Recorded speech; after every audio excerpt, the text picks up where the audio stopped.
Hi everyone, welcome to our YouTube channel. I'm Manuela Marcheggiani from Isomers Skincare. I'm a cosmetic chemist with over 33 years experience in formulating skincare. Today, we're going to talk about skincare red flags and what you should look out for. The first red flag we're going to talk about is lack of ingredient transparency. So ingredients make up skincare, and what you have to understand is what is inside the formula, what are the ingredients that make the formula, that make the claims. So when you're lacking the transparency, when the labeling is not done correctly, when there is no inky, when they're not telling you what the ingredients are, when they don't have done the labels properly, when the ingredients are not readily available, it is very difficult to find out exactly what is in the formula. What are the ingredients? What are the actives?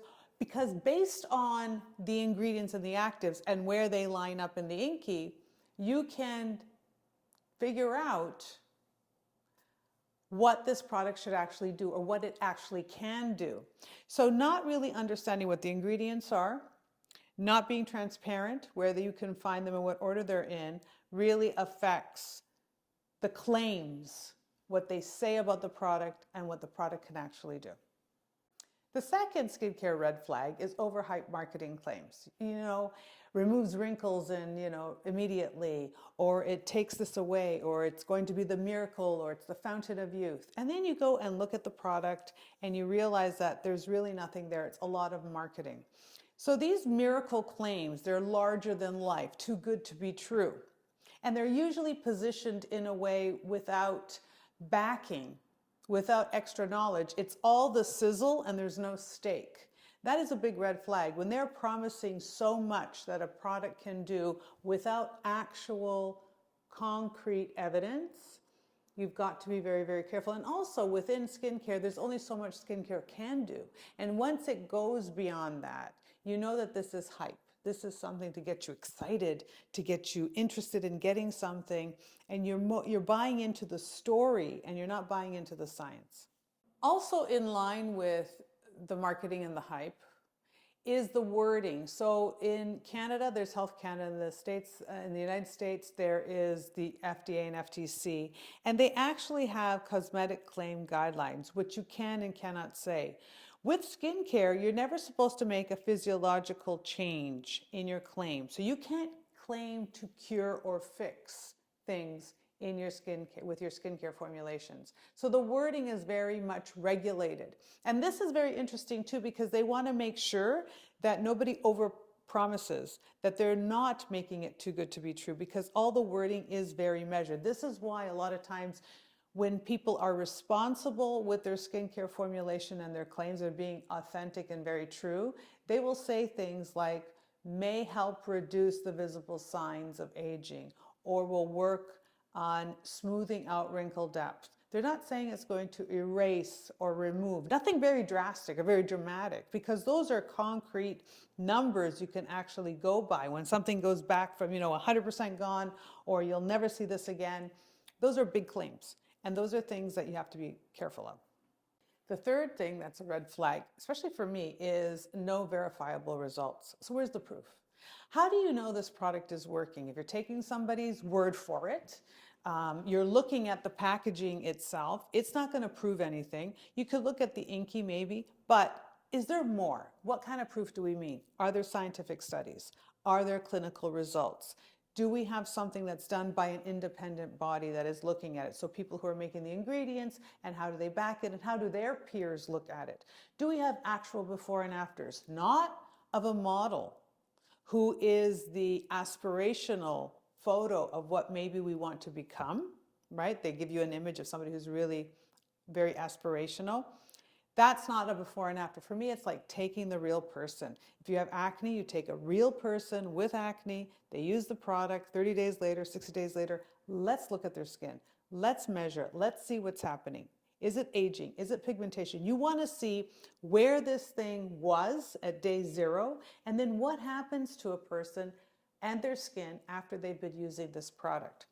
This is the evidence that you should be looking for. Either you're going to find some studies, you're going to find independent people talking about it in a way that they are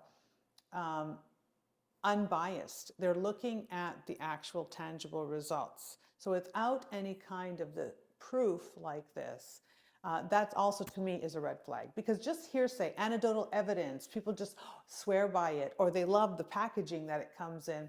That is not enough to actually create the changes that you're paying for in your skincare. Another red flag is going to be misusing the ingredients. So excessively high concentrations or high claims for certain ingredients, or even how you word the concentration of the ingredients. So for example, when they start giving you 100% vitamin C or 40%, when they start giving you 100% vitamin C, or they're giving you 5 or 10% retinol or retinoic acid. These are very high concentrations that may sound better to a lot of people, because they think, you know what, if 1% is good or 0.5% is good, 5% is going to be 5 times better. But that's not true. There's many ingredients there that have a threshold, which means that the more you put on your skin, the more you can increase the potential for irritation, sensitivity, or skin damage. So working with formulas and formulators or brands that are clinical, they stay in clinical ranges, they don't overload their formulas, they're very responsible. So they're not trying to create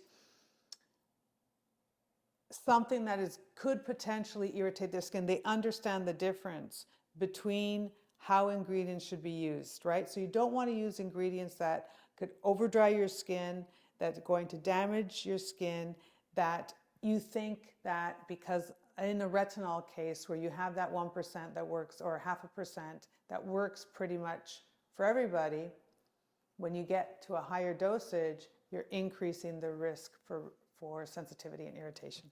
With some ingredients also, the higher the percentage, you go from a different realm. So you go from skincare, then you go into what they call an OTC or a drug, right? And then sometimes you go then into a true drug that is by prescription. So many times when you're using a skincare formulation, you're using an ingredient like salicylic acid, you can start at up to 2%, you're fine. As soon as you go higher, you've completely changed the function and the potential of that product. And then therefore you've also changed that maybe it has to be by prescription. It's going to be for a different issue that you have to treat. And now it's no longer a cosmetic procedure. It is curing or fixing something that has to be done on a physiological level that is by prescription or is done as an OTC. So concentrations are very important too for understanding where a cosmetic, where skincare sits versus a drug.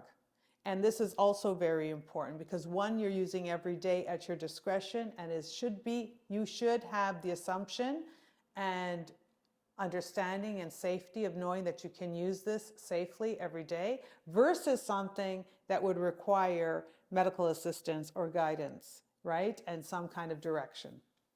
Another red flag is going to be unregulated sales channels. And there are many of them, but I know a lot of people don't understand the difference between the platform skincare is sold on or offered to or presented is very important. You have to understand who's speaking to you and why. What are they telling you? What is their motivation? So for many people, they're going to think, oh, I know what she's talking about. She's talking about Amazon or TikTok or the social media.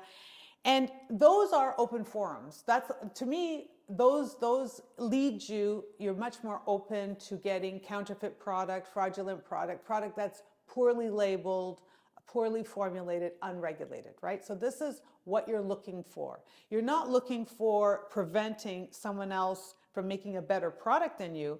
You are wanting to be very mindful, though, of being safe, of using a product that's formulated properly, that's not going to harm you or anybody else. So when you're dealing with certain channels that are easier to get into, there's not very many barriers to entry. And by barriers to entry, we mean application. You've got to go through a system and process of being verified. So if you go to a larger department store, they will want to know, you have to do certain tests on your product. There's stability test, repeat insult test. There are tests in the ingredients, what the claims are, what you're using. There are many tests that are done on the product to make sure that they comply with the health and safety standards. What I find is a lot of times people are making their own product, or they're getting product made in a very unregulated way. And if your friend is selling it, or if you're seeing it on a different platform, even in a beautician's office or even in a beautician salon, like when you go to a reputable counter, the person is trained to speak to you in a certain way, and they're trained on some ingredients and some knowledge, and they can give it to you, and it's standardized. It's something international. When you start going to smaller brands, or brands that are not regulated, or brands that are DIY, people start saying things that there's no verification for. And I always remember being in with an esthetician or with beauticians in their room, and they don't know what I do for a living. They don't know that I'm a cosmetic chemist. I'm traveling and I go in for a facial or just for a treatment, just to see what's going on. I like to learn. I like to learn wherever I go. And I'll be in, getting something done. And they will talk to me because they're always trying to upsell you. They'll say, I just got this thing in from, and they'll say this country or whatever. And they tell you all this stuff about what's inside. And I know, that's all BS. But I know that because I'm a cosmetic chemist, I'm in a laboratory, I know, I work on formulations. Other people don't know that, and they will believe. And their prices are very, very hefty too. So this kind of channel where the person selling it to you, what they're saying about it, is very important. The reason why I like our platform, I love TV shopping, is TV shopping is actually very difficult to get on. When you get onto TV shopping, you really have to have a lot of verification, and a lot of tests are done.